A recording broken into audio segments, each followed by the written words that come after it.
पहिरी ओढ़िए सुहवे कोवड़ लिख चलली घोड़ी लेली सिंदूर पीठाड़।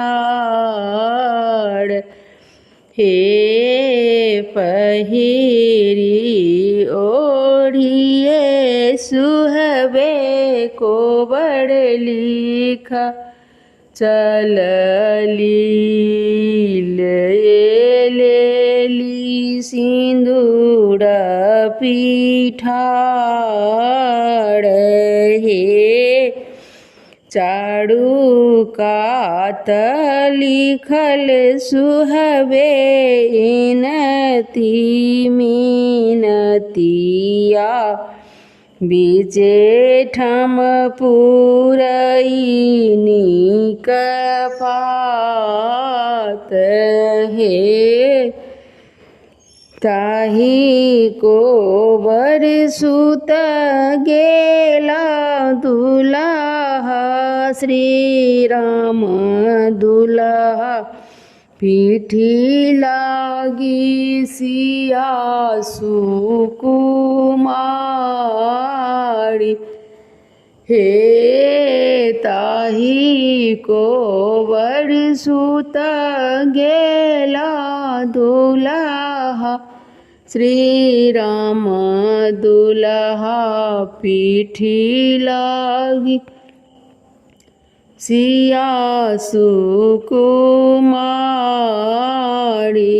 हे घुड़ी सुतु फिरी सुतु सासू जी के बेटिया अहूँ देह गरमी बहुत। हे घुड़ी सुतु फिरी सुतु सासू जी के बेटिया अहूँ देह गरमी बहुत।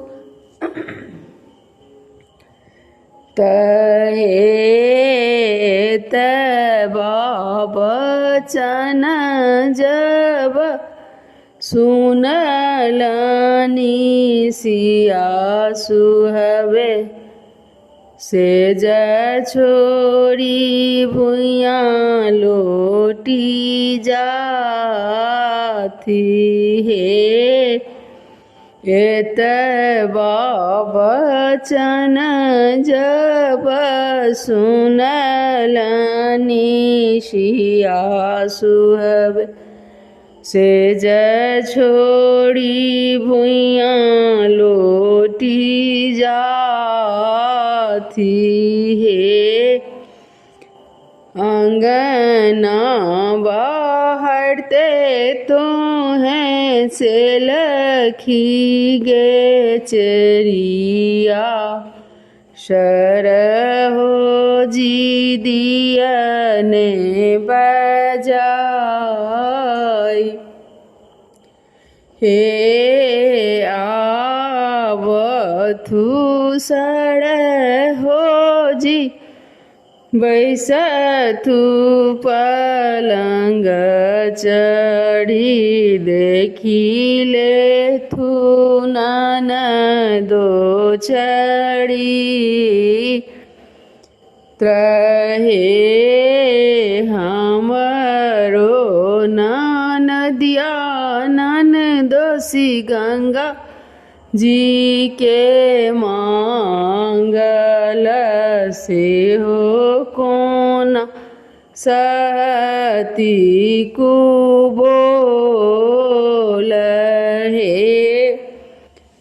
हमरो ननदिया ननदोसी गंगा जी के मांगल से हो कोना सती कुबोल।